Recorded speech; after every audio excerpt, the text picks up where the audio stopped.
Издательство Бомбора. Океан книг. Я понимаю тебя без слов. Как читать людей.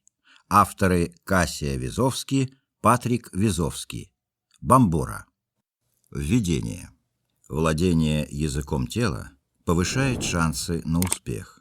Несколько лет назад нам с Патриком предложили предсказать результаты конкурса, в котором принимали участие 2500 стартапов в области информационных технологий. Мы присутствовали на питчах, но вместо того, чтобы слушать участников, наблюдали за жестами и микромимикой членов жюри. Свои предположения насчет того, кто окажется победителем, мы высказали до объявления результатов. И вскоре мы, как и все присутствующие, могли убедиться, что догадка оказалась верной. Мы испортили сюрприз. Через 2 года нас вновь пригласили на это же мероприятие.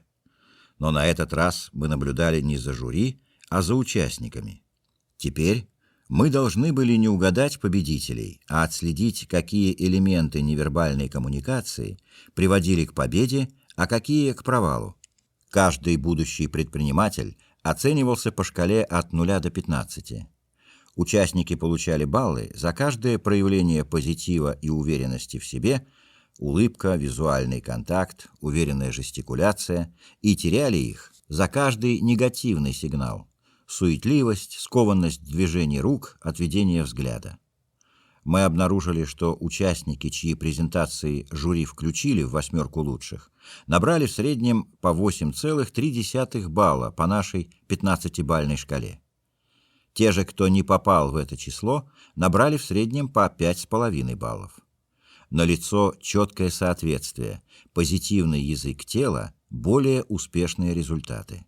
Аналогичное соответствие обнаружились и в политической сфере. Давайте посмотрим на прошлые и позапрошлые президентские выборы в США.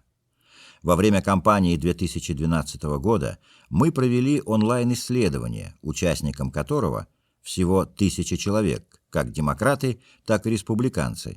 Показывались 2-минутные видео с выступлениями Барака Обамы и Митта Ромни на различных предвыборных мероприятиях. Причем содержание речей было как нейтральным, так и эмоционально заряженным.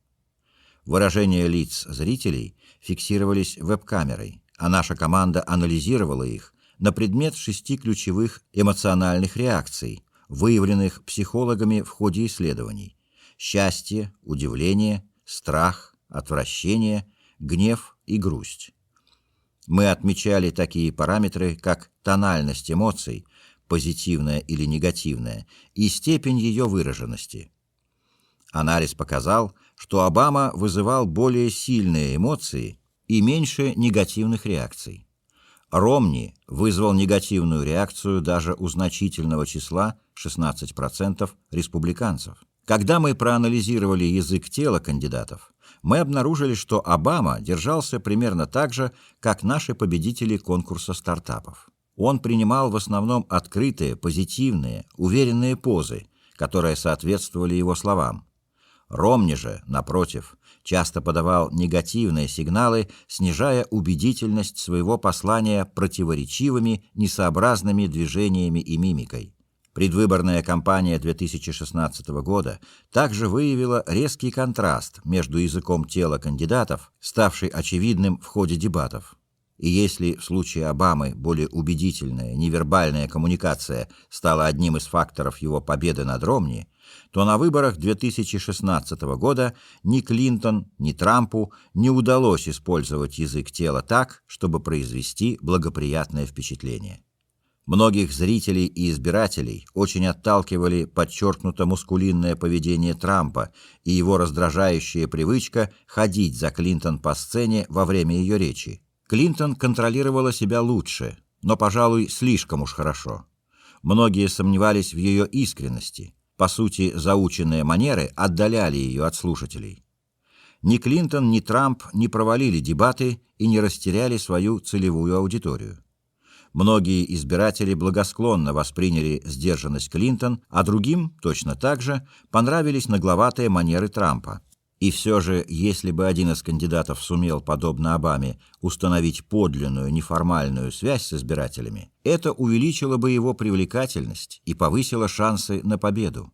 Разумеется, язык тела не определяет исход выборов или победителя конкурса стартапов, но верная невербальная коммуникация действительно сопутствует успеху. Эффективные коммуникаторы понимают язык тела.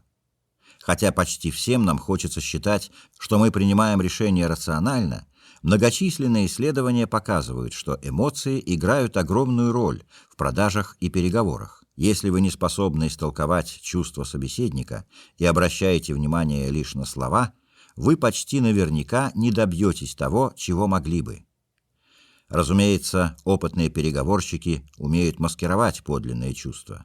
Они тщательно выбирают слова и интонации, контролируют жесты и выражение лица. Среднестатистический наблюдатель почти наверняка сочтет их нейтрально настроенными, бесстрастными. С другой стороны, они могут убедительно изобразить ту или иную эмоцию, если решат, что это поможет им добиться своего. Однако есть способ распознать чувства собеседника, даже если он намеренно пытается их утаить. Секрет в спонтанной и невольной микромимике, которые мелькают на лицах в эмоционально напряженные моменты. Если знать, на что обращать внимание, микроэмоции позволяют быстро и точно распознать чувства собеседника. Исследуя и преподавая язык тела, мы постоянно рассуждаем о том, что одно из ключевых умений, которое есть у отличных переговорщиков, это умение считывать микромимику. Они могут распознавать глубинные реакции и затем грамотно подводить собеседника к желаемому итогу. Чтобы проверить эту идею, мы провели 2 эксперимента с видеоконтентом, целью которых было оценить способность распознавать микромимику. В первом исследовании с участием продавцов из компании МУО мы сопоставляли 2 показателя – эффективность работы и результаты видеоиспытания. Выяснилось, что те, чьи результаты были выше среднего, продавали значительно лучше, чем другие коллеги. Во втором эксперименте участвовали продавцы из салона BMW в Риме. Мы обнаружили, что высокоэффективные сотрудники, которые продали более 60 автомобилей за последний квартал, набрали почти в 2 раза больше баллов, чем менее успешные. Вывод, к которому мы пришли: эффективные переговорщики обладают природной способностью к распознаванию микромимики. Улучшить знание языка тела может каждый. От умения понимать язык тела во многом зависит и профессиональный успех, и жизненное счастье. Уверенная, вызывающая доверие манера подачи усиливает ваши публичные выступления. Умение понимать язык жестов и микромимику увеличивает эффективность переговорщиков и продавцов. Изучение языка тела повышает ваш эмоциональный интеллект, что, в свою очередь, улучшает качество любых ваших отношений. Есть люди с врожденной способностью к пониманию языка жестов.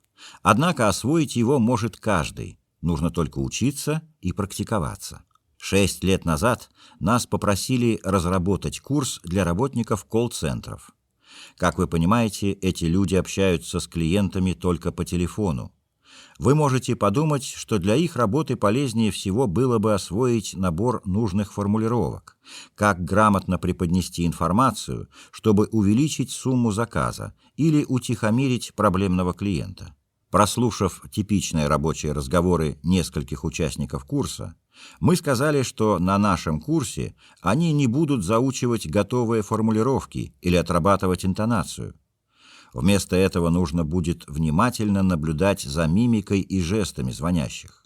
В частности, мы попросили их подумать, какую информацию выдают поза и осанка говорящего. Вскоре стало ясно, что язык жестов ощутимо сказывается на ходе разговора. Одна из участниц во время разговора с клиентами сидела в очень неудобной позе и хмурилась.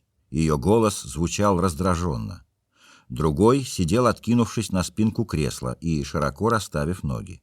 Лицо его выражало чувство собственного превосходства, которое нашло отражение в надменном тоне, из-за чего собеседник, клиент на том конце провода, был менее склонен отвечать на его вопросы. Третья участница сильно сгорбилась. Ее поза выдавала неуверенность, которая отчетливо сквозила и в голосе. Четвертый в процессе разговора просматривал свое руководство по продажам. Он звучал рассеянно, не мог сосредоточиться ни на своей речи, ни на словах собеседника, в связи с чем у того сложилось впечатление, что он не важен и его игнорируют. Эти различия просто поразительны, ведь все участники следовали одному и тому же скрипту, который каждый знал наизусть. И тем не менее язык тела оказывал огромное влияние на то, как именно они говорили, что в свою очередь значительно влияло на эмоции клиентов. Наши наблюдения помогли нам понять, что сейчас важнее не менять интонации или содержание текста, а сосредоточиться на языке жестов и корректировать позу и осанку участников. Также вскоре стало ясно, что некоторые студенты проецируют на собеседников свое дурное настроение. Кто-то приносил негатив из дома, кого-то вывели из себя утром перед тренингом, а кто-то просто жил в таком состоянии. Так или иначе, жесты и мимика в процессе телефонного общения с клиентами всякий раз выдавали их истинные чувства. И что не менее важно, их невербальное поведение оказывало сильнейшее влияние на клиентов, которые вслед за ними начинали нервничать, раздражаться или проявлять высокомерие. Этот опыт еще раз подтвердил то, что мы знали. Язык тела – это внешнее проявление того, что происходит внутри, как в теле, так и в мыслях. Если вы хотите изменить свой язык жестов, то начинать нужно с эмоций и настроений. Другого способа нет. Тело всегда стремится рассказать правду о том, что мы чувствуем.